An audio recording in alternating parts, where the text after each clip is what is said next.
I'm going to go ahead and start recording. So good afternoon, everyone, once again. I think hopefully we all know each other, but if not, my name is Sarah Rubright. I am one of the EOF counselors here. And today we're going to be talking about building a support network. This is a topic that I feel is incredibly important, essential, crucial, vital to your college experience. It is a small group today, so I want to make sure that I'm hearing from you all, whether that is in the format of reactions on Zoom. Hopefully you know the drill of that by now. Whether that's unmuting yourself, putting yourself on camera, please don't make me be the only one. Or when we have some discussions today, instead of breakout rooms, which is what I sort of had planned, I think that we'll just kind of go into some discussions. So utilize the chat, let me hear your voice. This is something that I'm hoping is going to be a little bit more engaged than just me talking at you all and saying, this is what you should do. Really, this should be a conversation. So I'd like to go ahead and jump right in. I'm going to go ahead and share my screen and get this conversation started. Let's see here. Not that, this. Okay. So if you can see, whoop, I'm moving things around there, shouldn't be. There we go. All right. Everybody can see okay? Give me a thumbs up or some kind of emoji reaction if you can. I see, okay, I see in the chat, cool, okay. All right, I got a couple of thumbs up, perfect. So I want you to either unmute yourself or put in the chat, why is it important to have a support network? Let's just start with that conversation. Please feel free to unmute yourself. I'd love to hear someone else's voice other than my own. But why is it important to have a support network?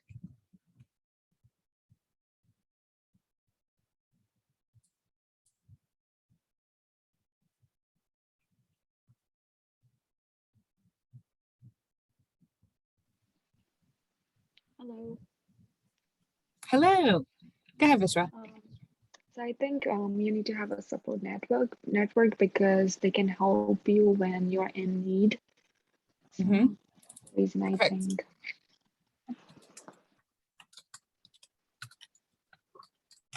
Perfect. Absolutely. Support networks are supposed to be that, right? When you need something, when you need help, when you're in need, when you're having a challenging time, that's one of the main goals of a support network, right? So you're not alone in that type of thing. Anybody else?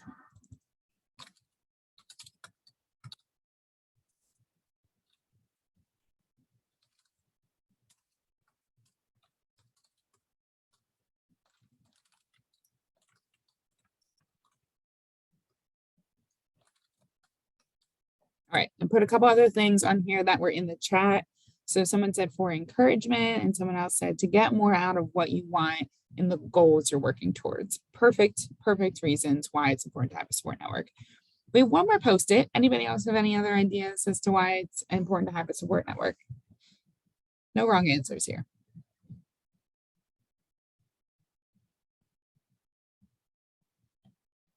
All right, we will move on to the next question then.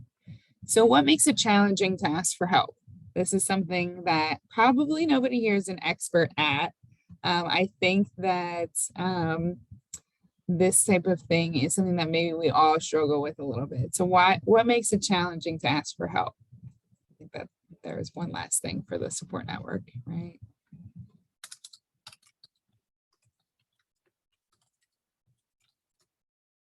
All right, let's get back to this. What makes it challenging to ask for help? Embarrassment is something I saw in the chat. Anybody else want to unmute?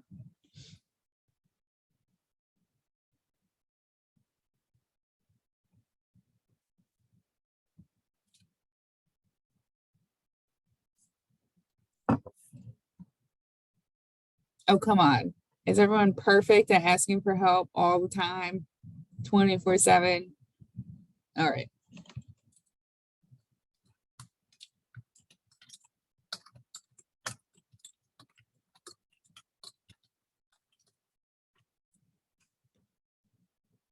Anything else? What makes it challenging to ask for help? It doesn't have to be in a school setting. It can be personal life. It can be a work life, anything.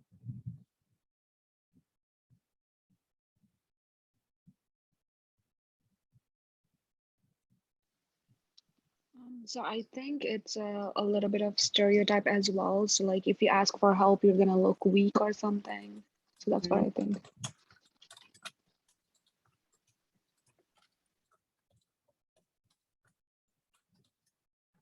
Perfect example.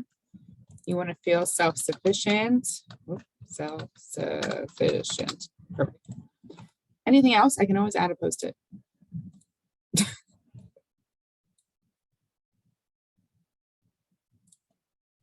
All right. So these are great examples. And I think that we can't talk about building a support network without talking about the need to um, ask for help, right? Or the necessary aspect of asking for help. Asking for help is essential when you're trying to build a support network, right? Because a support network is supposed to be a group of people that you can sort of rely on, right? Somebody that people that you can go to for mentorship, people that you can go to for insight, people that you can know that are just in your corner when you're trying to accomplish certain things in your life, right? Whether it's personal, academic, professional, or so on and so on. And so, in order to build these people, in order to find these people, one, yes, you have to identify them, but then two, you have to be willing to ask for help. And I think that we have to have an honest conversation of like, why is it challenging to ask for help? There's perfect answers here. There's a lot of things to go into this, right? There's a lot of sort of stereotype that goes behind asking for help. Sometimes we just want to feel self-sufficient. We want to think like, oh, well, I can do this on my own, right? The same thing that I tell my students, I'll say now, is that we know that you can do this by yourself. That's not the point. You just don't have to, right? It's so much easier and more fulfilling to go through life with a support network. As we have already listed, there's some really important reasons as to why you should have a support network. So, whatever place you're at right now in your college career, it's very important to have a support network, right? Some of you might be about to graduate, and some of you might be first years, and some of you might be in between. But wherever you stand, having a support network is critical to your success. It's critical to your well being. That's something that somebody else said. Um, and it's really just going to make your experience more fulfilling and also easier, right? This is not supposed to make your life more challenging. It's supposed to make things a bit more manageable, right? So I have a couple of questions that I want to put in the chat.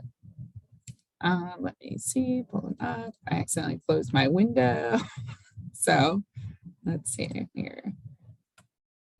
Let's see. All right, let me put these in the chat. And what I'd like to do, I was going to do some breakout rooms, but instead, I'd like you to just answer one or all of these questions. So the first question is, talk about a time you asked someone for help and what was the outcome? The next question is, talk about a time you needed help but didn't ask for it. What was the outcome? And then the third question is, what are some reasons why you do not proactively ask for help when you're in a challenging situation? So very similar to that last prompt that we did with Post-its. So I'd love for people to unmute and share an experience or two. Again, you can answer one question or you can answer all of them. Please feel free to share as much as you'd like. And if you want to utilize the chat just to answer one of these questions, that'd be great too. I'd love for everyone to answer at least one.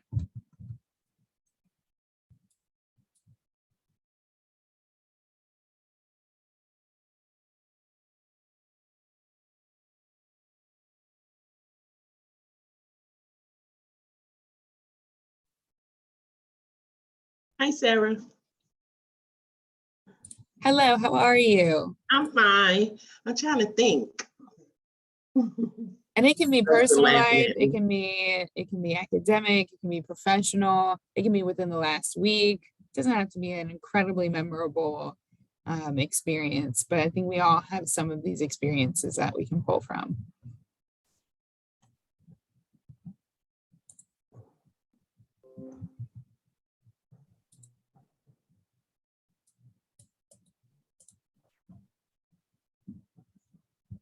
I feel like we all certainly have an experience with the second one, a time that we needed help, but we didn't ask for it.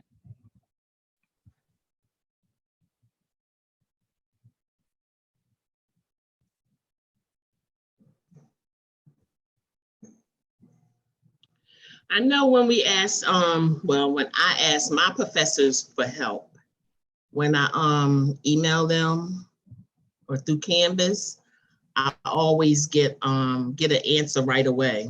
Mm-hmm. Mm-hmm. Yeah. So that's a very positive outcome, right? I mean, Mhm. I think that, is there ever an initial, doubt that you have right before you reach out to them? Or are you just Yes. like, okay, okay. So tell me Yeah. about that. Tell me about why you have the doubt. The doubt is because I know I've emailed a certain professor before and didn't get an answer, Mm-hmm. or got an answer like a Yeah, subliminal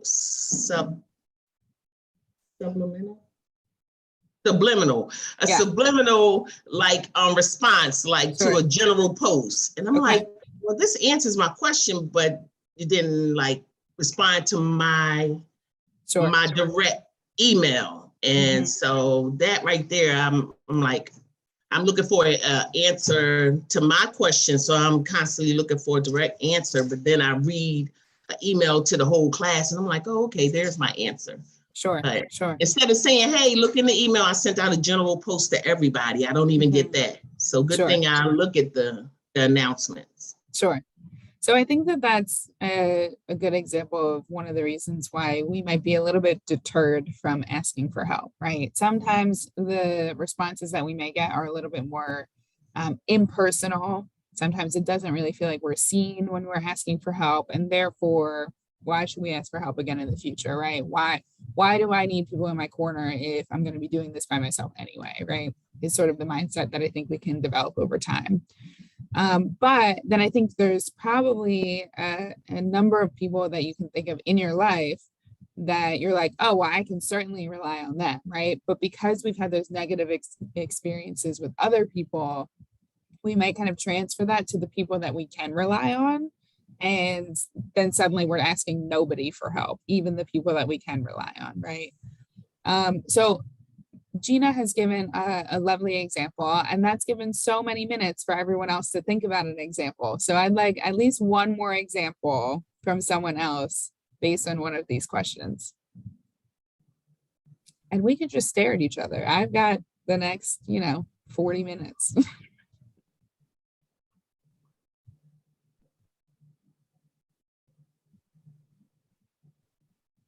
So the questions, once again, are: talk about a time you asked someone for help. What was the outcome? Talk about a time you needed help but didn't ask for it. What was the outcome? And what are some reasons why you do not proactively ask for help when you're in a challenging situation? You can put it in the chat or unmute, either or.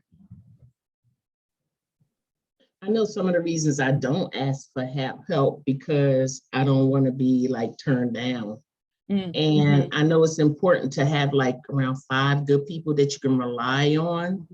And as a social worker, I've learned that I don't take it like personal, because I know people have their own lives.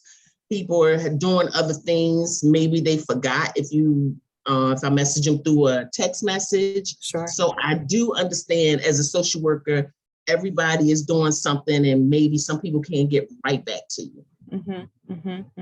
Yeah, I mean, absolutely. We all are, there's a saying of everyone's fighting a battle that you don't know about, right?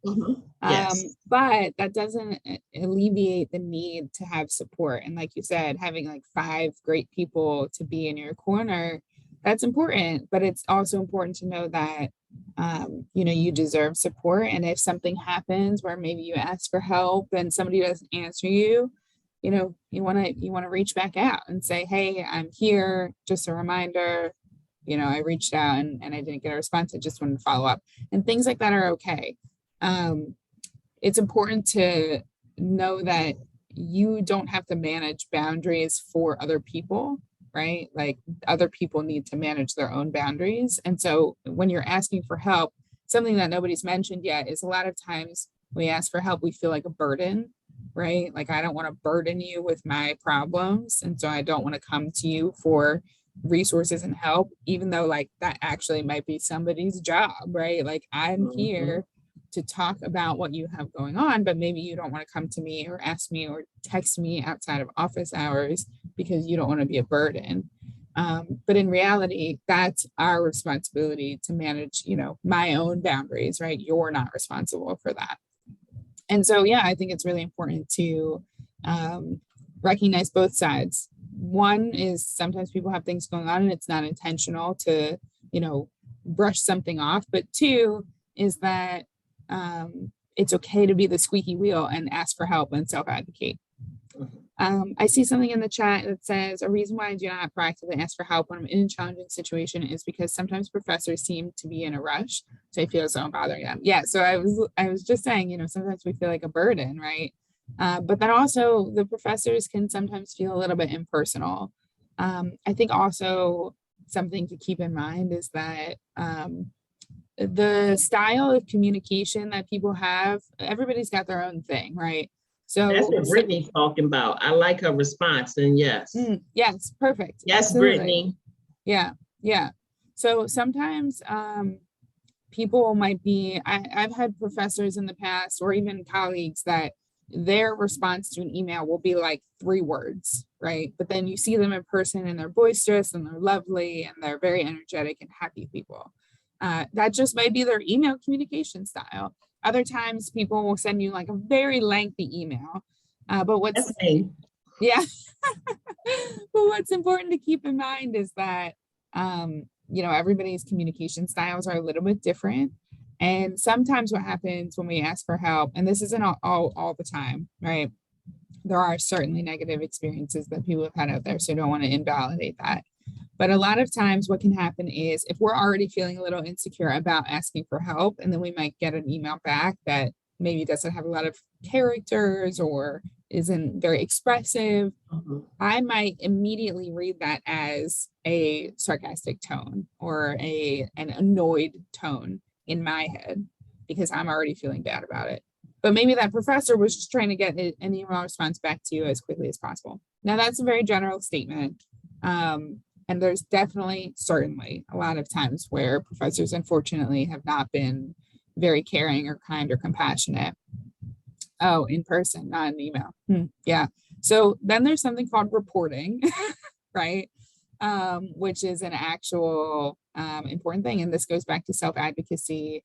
Obviously, that person is not going to be in your support network, but the other end of this is finding people to be in your support network to also advocate for you, right? So if there's ever an issue with a professor, talk to your EOF counselor about it, and we'll probably talk through with you the process of reporting, whether that's talking to their supervisor, which is the department chair, or through the dean of students office, which is, for all intents and purposes, an office of advocacy for students, right? And so this goes back to that. Maybe that very specific professor is not going to be somebody that's in your support network, but there are other people through that situation that can become a part of your support network and help you through that, because you don't deserve to be talked to in a sarcastic tone intentionally from a professor, right?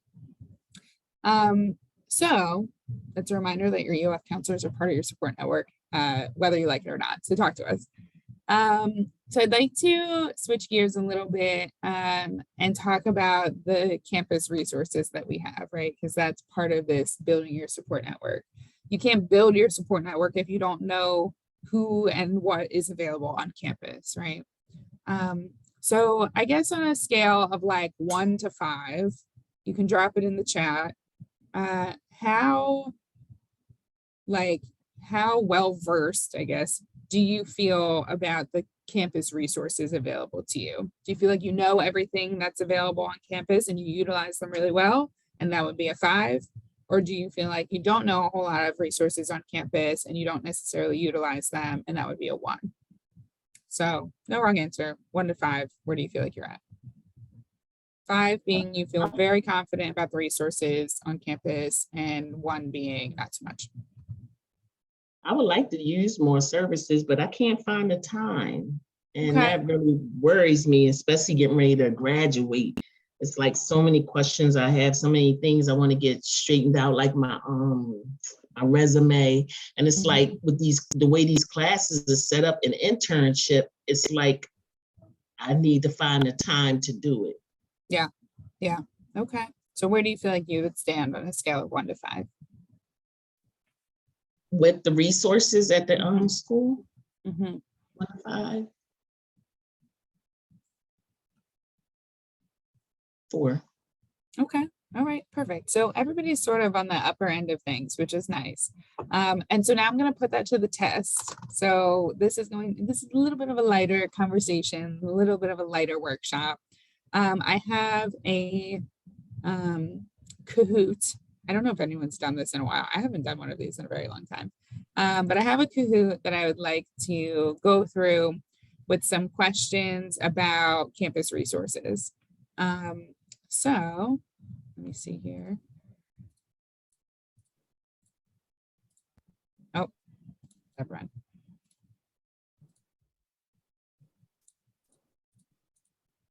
There we go. Okay. Can everybody see okay? Cool. All right. So again, putting some things to the test. Let me see. Oh, muting myself. Here we go. All right, so if you don't remember how to do this, there's a couple ways. Number one is you could open up your phone camera and like put your camera over this little scanning thing, and then there should be a link that pops up. Number two is you go to www.kahoot.it, and then you'll enter this game pin. You'll just enter your name, and once you're in there, your name will pop up on here. So let me copy this. I'll put this in the chat as well. Game pin. Oh.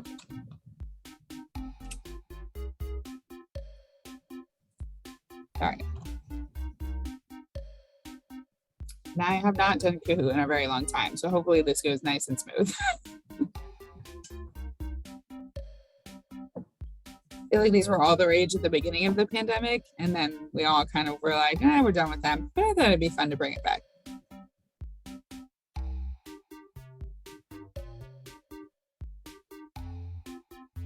All right, I think we're missing one more. Am I right? 1, 2, 3, 4, 5. Anybody need more time? Oh, perfect. Okay. All right, so let's get this started. Let's see how this goes. Fingers crossed.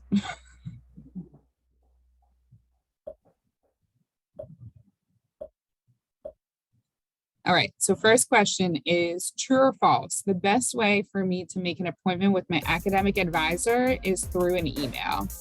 So on your phone or device, you should see 2 options, 1 true, 1 false. And so you'll want to just answer that. All right, so not everybody answered. It's like a very short period of time. 10 seconds is not very long. So the answer is false. That is correct. The best way for you to make an appointment with your academic advisor is through Raptor Connect. So this scale of 1 to 5 question is proving true. Everybody's gotten this right so far. Raptor Connect is where you can make appointments with your academic advisor, with your EOF counselor, a couple other people as well. And there's some other information on there, but I won't spoil that because I think it's the next question. All right, everybody ready? Cool. Next question. Oh, never mind. Scoreboard. Forgot about that. So, Britt, we have you at first, and Vishwa, then Abu. Perfect. All right. Next question is, I don't know who my financial aid counselor is, advisor. Where do I find them? So is it on the financial aid website? Is it on Canvas? Is it on the Raptor Connect homepage, or none of the above?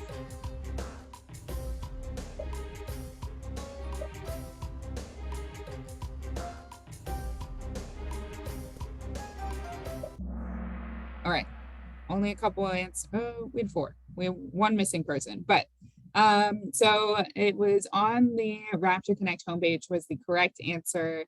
Unfortunately, financial aid counselors are not listed on the financial aid website because that would probably be a lot of emails to them that were, from the public. And so it's a more targeted, list, I guess, which is right on your Raptor Connect homepage.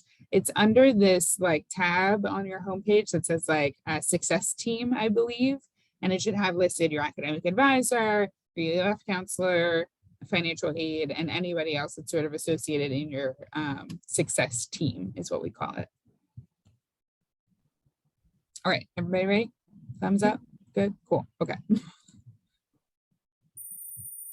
All right, we got some movement on the board, cool.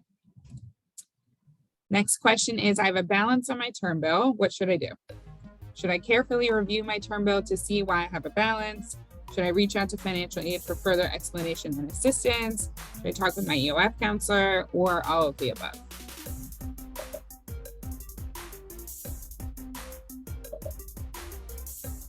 Time goes by very fast. All right. Yes, all of the above was correct. Yes, you should reach out to your financial aid counselor for further explanation and assistance, but really you should be doing all of these things. I say that you should talk with your EOF counselor first, because since you're part of the EOF program, there are just specific things that like we are aware of regarding your financial aid package that maybe at first glance, like somebody else wouldn't catch, right?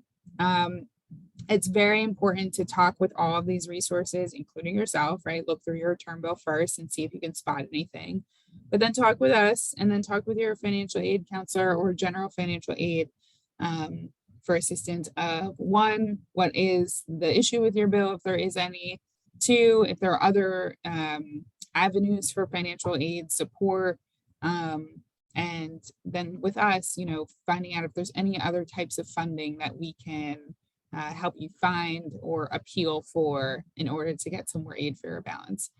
Something else that often happens is there might be like the health insurance that hasn't been waived yet. That sometimes happens where students might not catch that first. And so that's something that we often catch a lot, is helping you just complete that waiver each semester so that you don't have to pay for something that maybe you don't need. There's the TAG grant as well, which is through HISA. That a lot of times, if you're not submitting documents to both HISA and financial aid and FAFSA, excuse me, when they're asking for it, that, you know, they'll drop your grant for the TAG grant. And that's not something that we ever want to see, because that's a lot of, typically that's what pays a big portion of your bill. So catch those things early by checking your bill regularly, checking your email regularly, and then talking to us to figure those things out. So for the most part, everybody's doing very well. Again, your 1 through 5 scale has proven true. All right, next question. So I'm on academic probation. What do I need to meet? Who do I need to meet, excuse me, ASAP for class help? Learning specialist, academic advisor, registrar, or the Paul Robeson Library? 7 seconds.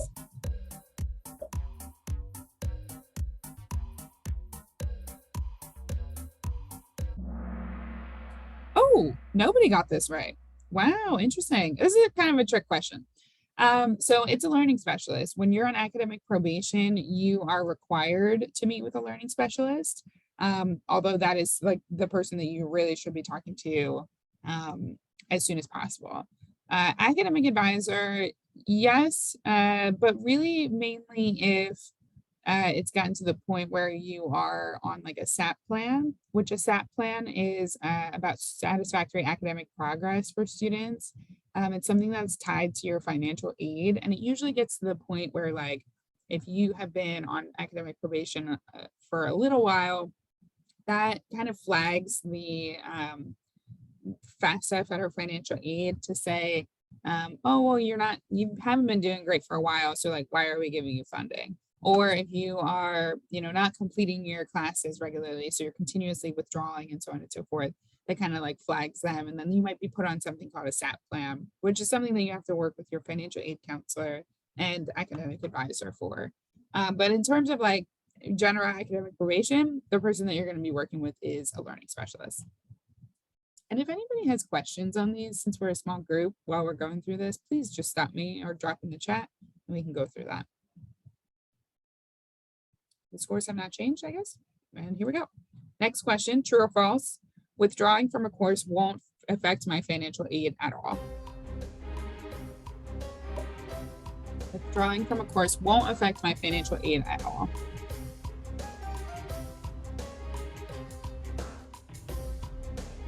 I've never done any of these things, so I don't know.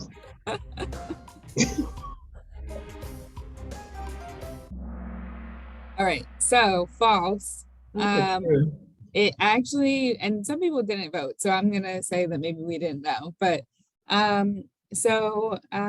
it can affect your financial aid because, like I just mentioned previously about the SAP plan, if you are withdrawing from a course like regularly, so say like, your first semester you withdrew from like 2 classes, your second semester you withdrew from 2 classes, your third semester you withdrew from 3 classes, and maybe it's become a little bit of a pattern, that affects your completion rate for classes, and that can directly affect your financial aid.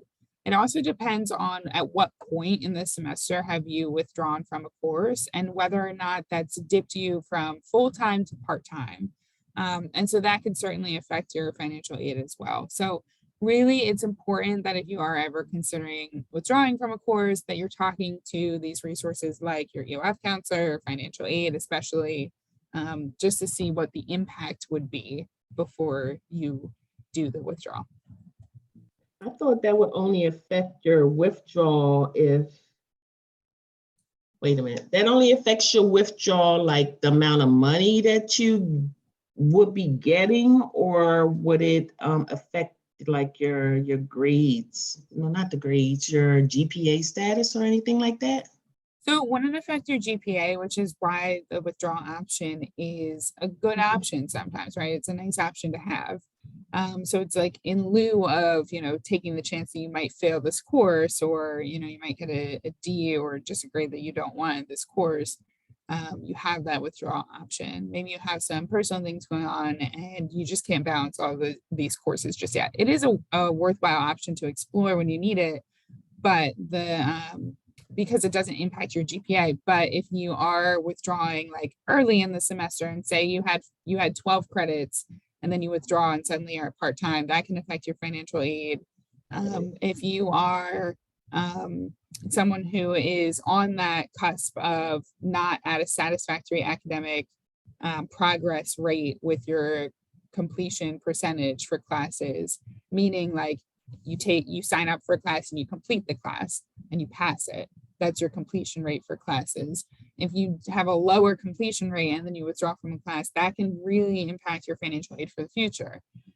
So it really kind of depends, but knowing that in general withdrawing can impact your financial aid, that's the important thing. And it's not to say not to use it as an option. It's just to say talk to people first. All right, we're moving around a bit. All right, there's no tutor for my class and I need help. What do I do? Do I connect with a professor during office hours? Do I talk to a learning specialist? Do I form a study group with peers from class, or all of the above? All the above. I think I'm finally gonna get a score. I think I would do all this stuff. Yes, perfect. All of the above. I'm glad that everybody got this answer. It was a softball one for sure. So that is good. But so all of the above, it is really important to do all of these things. And as we're going through these questions, I know that this is in like kind of a silly format, but it's really important that you reflect on these questions as we're going through them, right? Like, have you had this experience? You might know the answer is all of the above, but did you do all of these things, right? Did you utilize the support network that's already there for you? That's really important to think about as we're going through these things. So if there's a certain class you're thinking of right now, we are in week 7 of the semester, which I cannot believe. Spring break is in 2 weeks, which is like the turning point for the next half of the semester, really. And things will go very fast after that. So think about this, like, are you doing these things if this is something that applies to you? All right. Oh, Gina, I see you still have 0. Oh no, are you pressing the answer? Yes, I pressed them. I think I got a couple of them right. I'm pressing the answer. Oh no, I don't know. Huh. I don't know what's happening then. Well, nobody's getting a prize. This is just participation. So it's a learning experience. Yes, exactly. All right. So true or false, I have a librarian in the Robeson Library dedicated specifically to my major. Blue for true, red for false.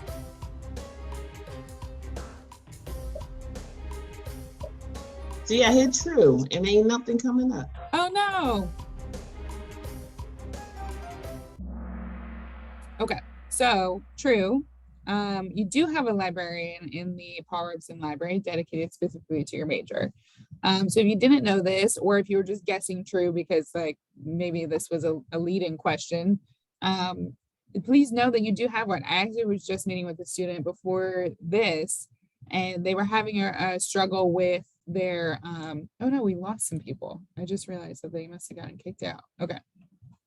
But so I was just talking with a student earlier that they were having a difficulty with finding resources or peer-reviewed articles for their class project, this research paper that they had to do. And their professor was kind of like, I really want to help you, but I don't necessarily have the time to help you search through these resources. So I'll do the best that I can, but so on and so forth. They were kind of on their own. And so we talked through the fact that there are assigned librarians for your major. And if I can actually just like pull that up really fast, which I think is important to show. Let me see here. So I want to say here. Okay. So if I do this correctly, which I never seem to do it the first time, but on the library website for Rutgers-Camden, if you click Teaching and Research Help and then find a librarian in Camden, it says librarians in Camden. You'll see this nice list of names over here. And you'll see over here, it says specializes in, and there's just about every single major listed on here. If you don't see somewhere that your major is listed, which you really should, because I think that this covers them all, but if you don't, I would just say to reach out to one of them, right? And one of them will help you. Specifically, Zara Wilkinson is like the nicest person ever and has been here for several years and is very familiar with our student population. So please, like by all means, just reach out to somebody because these people are here to help you with your research. I know that a lot of times we kind of just like search things on our own and use a filter and figure it out. But this is, oh, Brittany, I'm sorry, I just saw your message. But this is really important. This is someone that's a part of your support network. Again, maybe you didn't think of these people as being a part of your support network, but they're very much here to support you in your college experience. Let's go back to Kahoot. Again, this is, if anyone's ever watched Whose Line Is It Anyway, which I feel like I'm aging myself a little bit, but that show, they say like where everything's made up and the points don't matter. This is like everything's not made up, but the points don't really matter. So it's okay if you missed a couple. All right, next question is, I tested positive for COVID-19. Who do I alert? Is it my professors? Is it dean of students? Is it my specific advisors? Is it all of the above?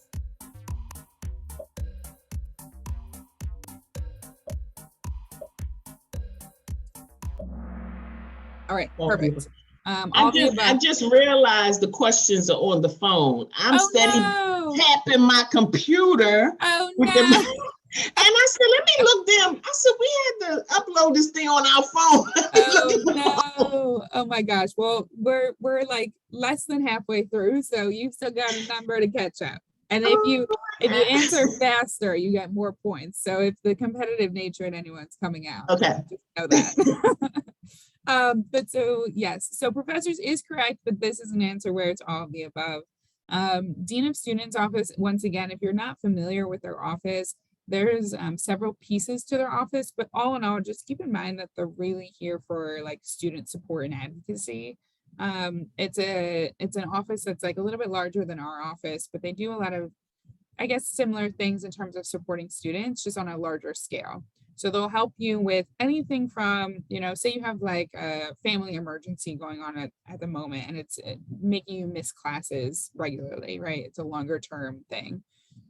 That's somebody that you want to talk to is the Dean of Students office, because they're going to help you be sort of like, they'll help be sort of a liaison between you and your professors and help you work through that situation.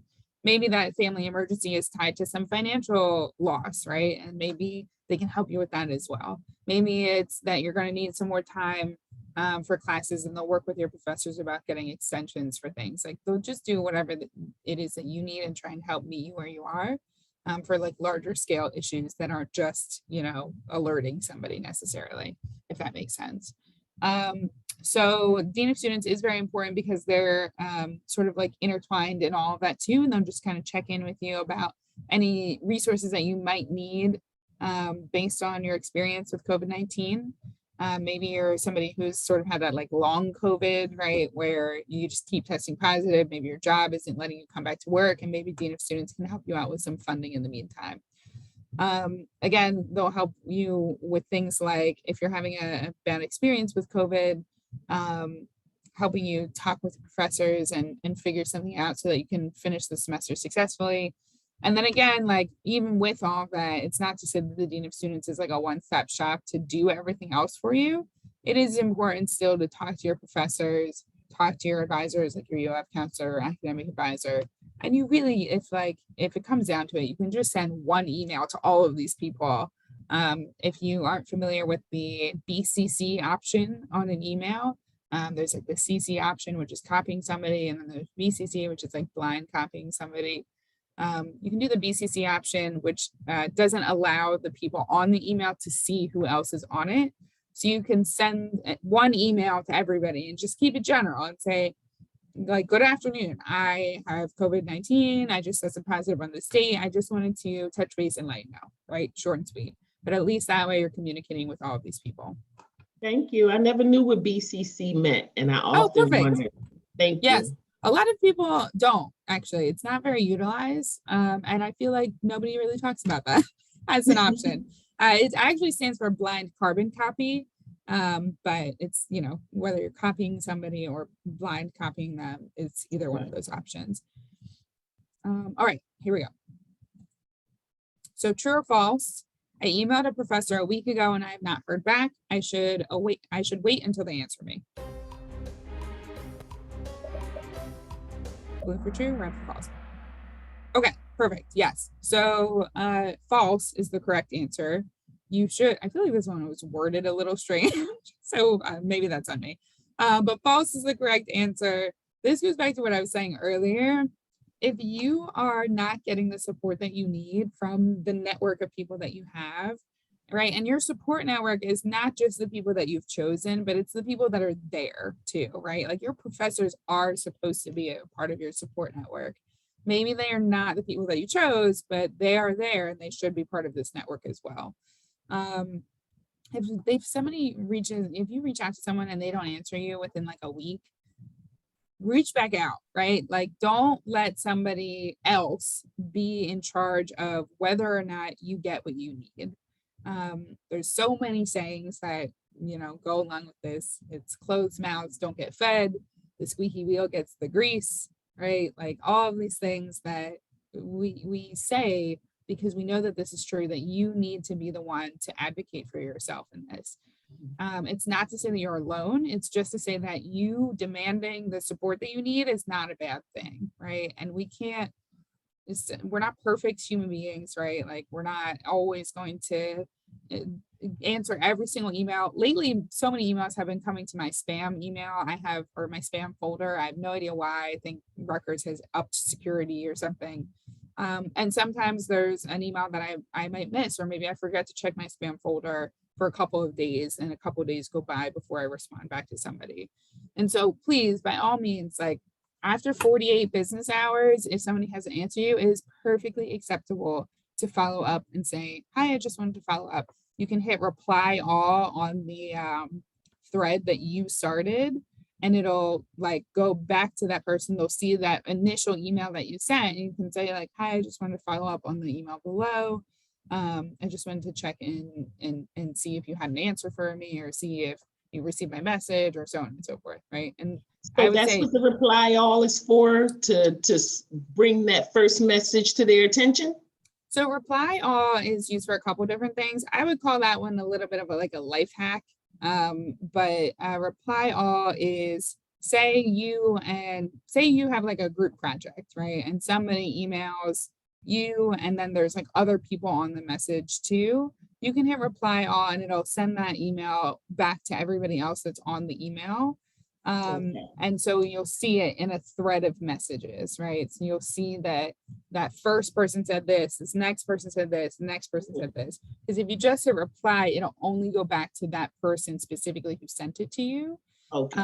And so that's just a little email tip. But if you reach out to somebody and they don't get back to you, you can hit reply on, that should work too. You can also just hit reply on your own message and then just change who the to is to.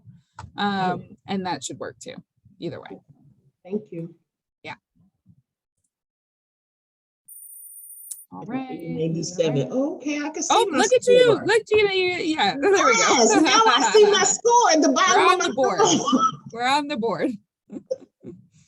All right, next question. My Canvas is not working for some reason. Where do I go for the quickest resolution? Is it your ELF counselor? Is it Office of Information Technology? Is it the Dean of Students office? Or is it friends in my classes?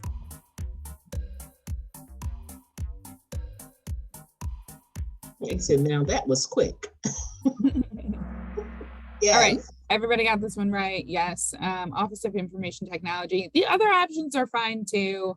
I wouldn't say that Dean of Students is necessary for this one. That seems like a little bit of a reach, but talk to us. We can maybe help troubleshoot a little bit, or we'll really just probably redirect you to the Office of Information Technology. If you're having a hard time finding that contact, then we can probably help with that too. Friends in your classes, same thing. They might be a helpful resource. They might tell you like, oh yeah, I had the same issue, or, oh, well, here you can reach out to so-and-so. But overall, it is always going to come back to the Office of Information Technology here at Rutgers. So they're the experts when it comes to this thing. I'd say that's your best bet. All right. Next question, how do I schedule a tutoring appointment? Is it email the Learning Center, ask the tutor directly, Raptor Connect homepage, or talk to the professor?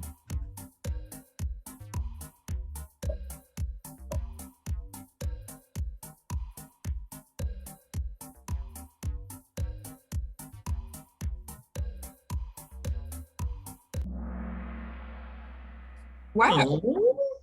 Wow. All right. I was shocked at this one. Okay. So yes, it is Raptor Connect homepage. That is how you schedule tutoring.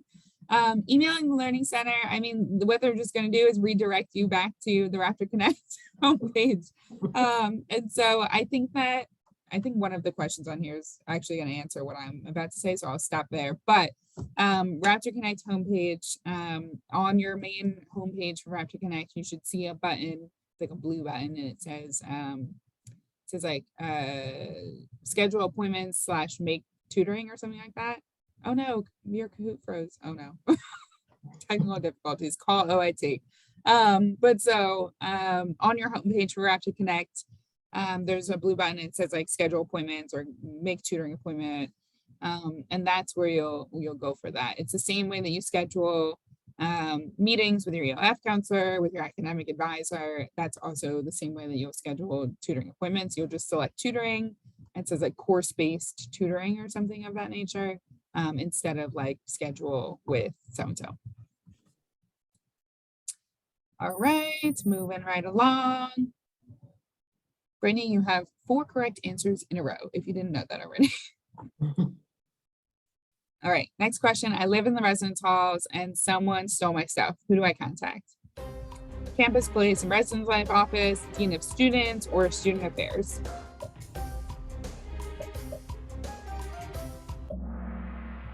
Perfect, glad everybody got this right. You want to file a police report with the campus police. Residence Life Office can be anybody from the actual office workers to your resident assistant or your RA.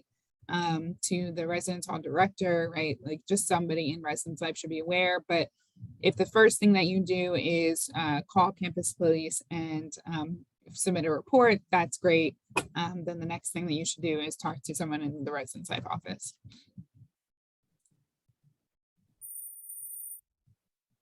Moving right along, true or false. I'm concerned that I might have a learning disability. I should hold off seeing someone and see how it goes.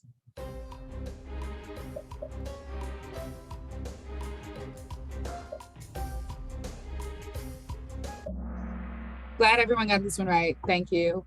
So it is false. You should not just hold off and see how it goes.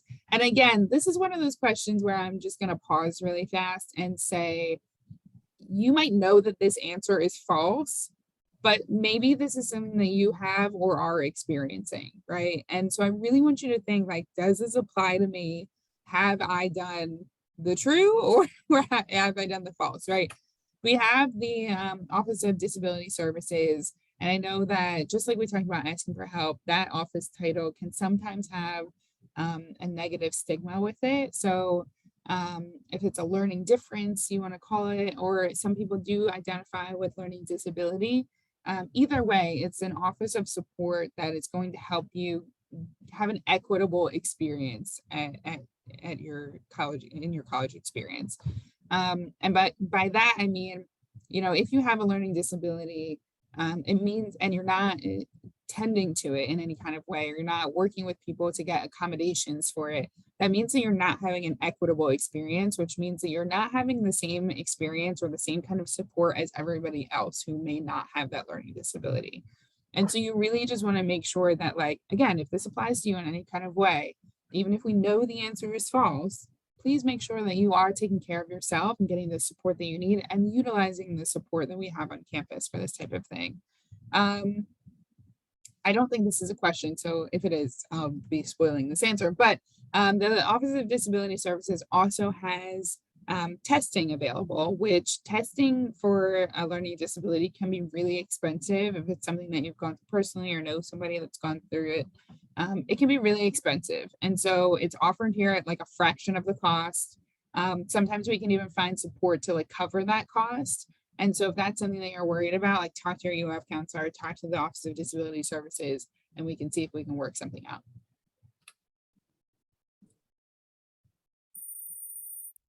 All right, Britt's still on a hot streak. Last 4 questions. I need help writing papers. Where is the best place to get help? Is it the Learning Center, the Writing and Design Lab? Both options are great. Wonderful. So most of you got the both options are great. This is a little bit of a trick question. The Learning Center is a great option because we have writing assistants here. But the thing that I will say about the Writing and Design Lab is, number one, you really can't get, you can never have too many people looking at your papers, right? If you're struggling with writing papers or you just want some support in writing papers, it's great to have different eyes on your papers. But number 2 is the Learning Center. You can schedule, I believe it's 3 tutoring appointments at up to 3 tutoring appointments at the same time. Meaning, like, if I want to have a tutoring appointment on Wednesday this week, I can schedule that, then I can schedule next Wednesday, then I can schedule next Wednesday. And then after that, it's going to cut me off at like a limit. But then once I have my first appointment for tutoring, then I can go ahead and schedule for that next Wednesday. So you can always kind of have like 3 on the board, which is nice.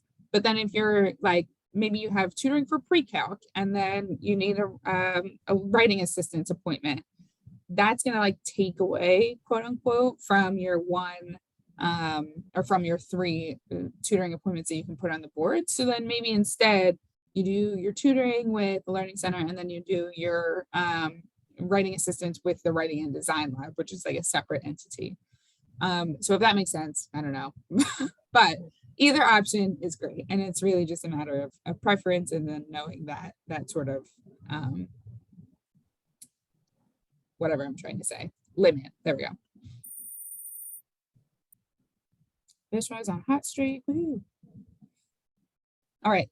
Next question is, I'm not eating right. Where can I go to talk to a nutritionist for free? And clearly I did not spell this correctly. So is it gourmet dining? Is it the student wellness center? Is it the food pantry, or none of the above?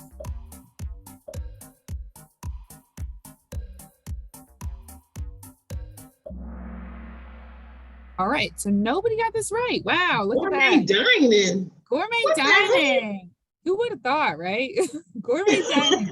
I stopped sharing. Goodness, that's not what I meant to do. All right, so gourmet dining does have a nutritionist. So let me actually, we're running out of time, so I won't pull it up, but they have a nutritionist. If you look at Gourmet Dining's website, you'll see that there's a nutritionist on staff. I think they call them like a dietitian maybe, but They have somebody on staff that you can schedule an appointment with, you can talk to, call them.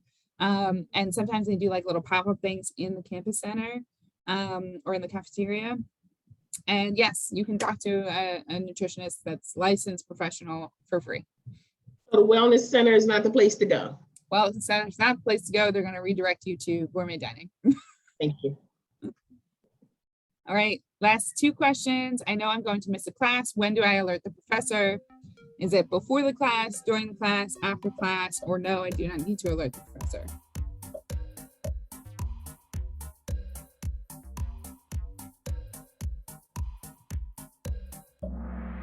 Perfect, before class. Again, this is one of those things where, yes, you may know the right answer, but think, reflect, is this something that you are actually doing, right? And I'm sorry I'm rushing through these last couple of things. I can't believe the time got away from me so fast. You're suspected of an academic integrity violation. What's your first move? Email the professor, get a campus advisor, contact the dean of students office, or drop the class.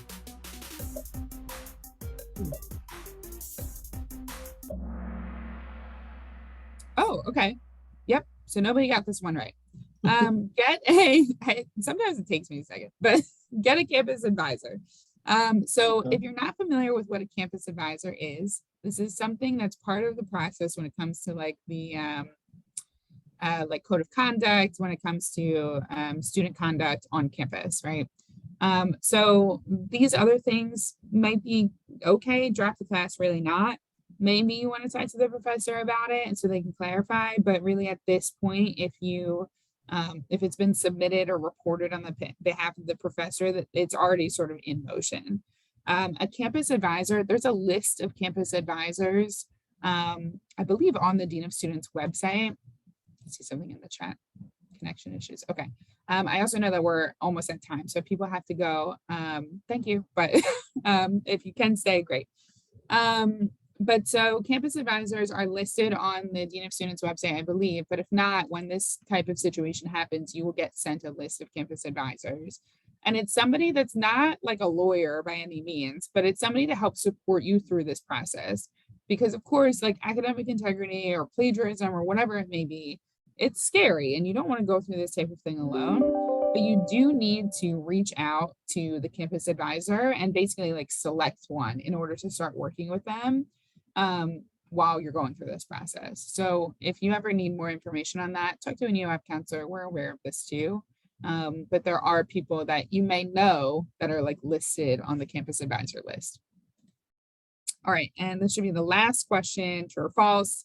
There are several resources on campus that can support me. I just need to reach out and ask for help. This feels like a real softball question. Hopefully everyone gets it right. Yes, so obviously, this is the whole point of this presentation today, is that there's so many different offices on our campus that, oh, I didn't realize this, like told you everybody. Oh no, it's just top 3. Okay. Perfect, beautiful, great. Okay. Congratulations, Marcella. Yay. Beautiful, great. Perfect. All right, let me stop sharing so we can chat a little bit more.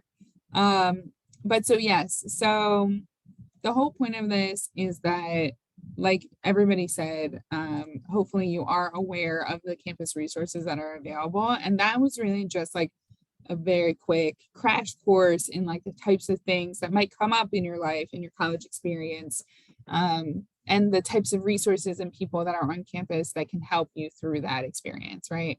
And so I am sorry that we're like rushing through this. I had like a follow-up question or two, but I totally ran out of time. Didn't think the quiz was going to take that long. But so I just hope that you all are very aware that, like, again, you are completely capable of getting through this college experience by yourself, completely solo, no help at all. But you don't have to, and it's going to make things a lot easier if you do have that support network. And these are just some ways to identify how you could utilize a support network, right? So a little bit of a lighthearted way to say that there's all these different options of resources and people out there. But again, we're here for you all. So please just remember that at this point in the semester, when things start to feel a little bit hard or challenging, just talk to us. We are aware of most of, if not all of the supports that are on campus. and will always help connect you, or at the very least be the support for you in that situation. So thank you, everybody. I'm here for like 2 more minutes if you have any questions about anything. But if not, enjoy the rest of your week and have a great rest of your day. Thank you. Take care. I'm also finished doing my internship. I got 2 more patients to see. Wonderful. Thank you. Take care. Great It's nice to see seeing you. Yes. All right. Take care, everyone. Enjoy the rest of your day.